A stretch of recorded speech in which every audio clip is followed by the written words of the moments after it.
আমার মা বলতেছে যে প্রত্যেক সময় তো তুই পার্লারে যাস, বাট আজকের পার্লারে যাওয়াটা না আমার কেমন জানি লাগছে, আমার ফ্রিডমটা নাই, এইটাকেই বিয়ে বলে। আমি তো আমার বাড়িতেই থাকবো, আর ও তো কাউকে বলবেও না। মা তো একটা জুড়ে দিছে ওর সাথে জেদাজেদি করে যে না বিয়েই করতে হবে না। তো দর্শকরা এই প্রোগ্রামটা দেখার পর ওই ছবিটা খুঁজে বের করবে অ্যান্ড ডেফিনেটলি লেহেঙ্গাটা মার্ক করবো। নীল নীল নীলাঞ্জনা, দেখি ও মায়ের কোন স্মৃতি আজও আপনাকে কাঁদায়।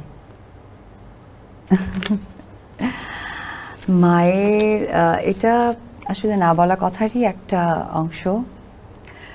আমি যেদিন লুকিয়ে বিয়ে করতে যাই, এই কথাটা আমি আসলে বিয়ে করব বা বিয়ে হয়ে যাবে, বিয়ে হলে যে একটা মেয়ে আলাদা হয়ে যায় বা একটা বিয়ে ব্যাপারটা আমার সাথে যুক্ত হয়ে যায়, এইরকম কোনো ধরনের অনুভূতি আমার ভেতরে আসেনি। তবে বিয়ের জন্য সাক্ষী দরকার, সেক্ষেত্রে আমি আমার মেজ বোনকে বলি, ও তো বাইরে থাকে, ইন্ডিয়া থাকে, তোকে বলেছি তোকেই আসতে হবে। তো আমার দিদি, আমার দাদা, ওরা দুজনেই এসেছে। তো খুব স্বাভাবিকভাবে আমি তখন ঢাকায় থাকি। তো সব সময় আমি পার্লারে যাই, কারণ ওই সময়তে এত ব্যস্ততা একটু হালকা হালকা করে বাড়ছিল, বাট 9 থেকে যে ব্যস্ততা বেড়েছে ওটা 2008-এ ওই রকম ব্যস্ততা আমার ছিল না। তো আমি পার্লারে সব সময় যাই। তো আমার মনে আছে ওই দিন সকালবেলা কাকা বগুড়া থেকে খাসির মাংস এনেছিল, কারণ আমরা ঢাকায় খুব একটা খাসির মাংস খাওয়া হয় না। বগুড়ায় আসলে আমাদের খাসিটা নিজেরাই প্রসেস করে ঢাকায় আনা হতো।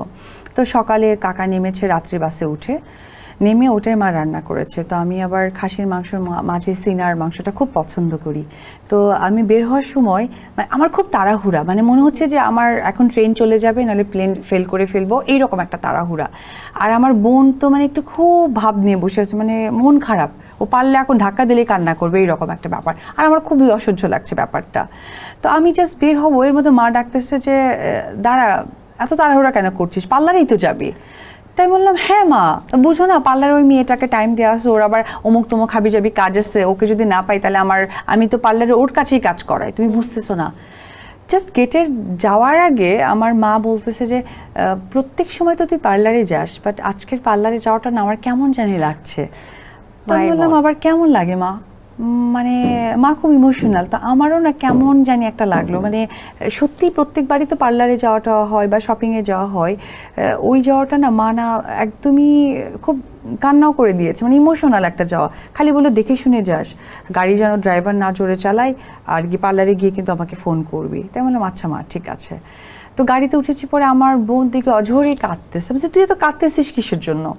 বলে যে কাঁদতেছি কিসের জন্য, তুই মার কথা বুঝতে পারছিস? দেখ তো বোনু, আমি যে এই যে আসছি, এইখানে আমাকে আসতে হলে তো দাদাকে সঙ্গে নিয়ে আসতে হয়েছে, এবং সে আসার পর 2 দিন পরে বলতেছে বাড়ি যেতে হবে, কাজ আছে, আমার ফ্রিডমটা নাই, এইটাকেই বিয়ে বলে। আমি যে দূর রাখতো, কতগুলো সিনেমা সাইন করেছি, সবগুলো কাজ করতে হবে, আমি তো আমার বাড়িতেই থাকবো, আর ও তো কাউকে বলবেও না, আমি আমার মতোই চলবো, কিসের বিয়ে কিসের কি। মা তো একটা জুড়ে দিছে ওর সাথে জেদাজেদি করে যে না বিয়েই করতে হবে, না হলে তোমাদের ঘোরাঘুরি কথাবার্তা আমি একদমই মেনে নিব না, এই আর কি।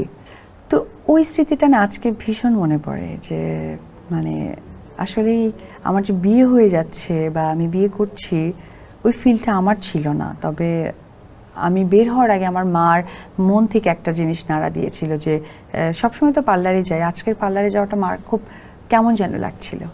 আসলে এই জন্যই বলা হয় মায়ের মন।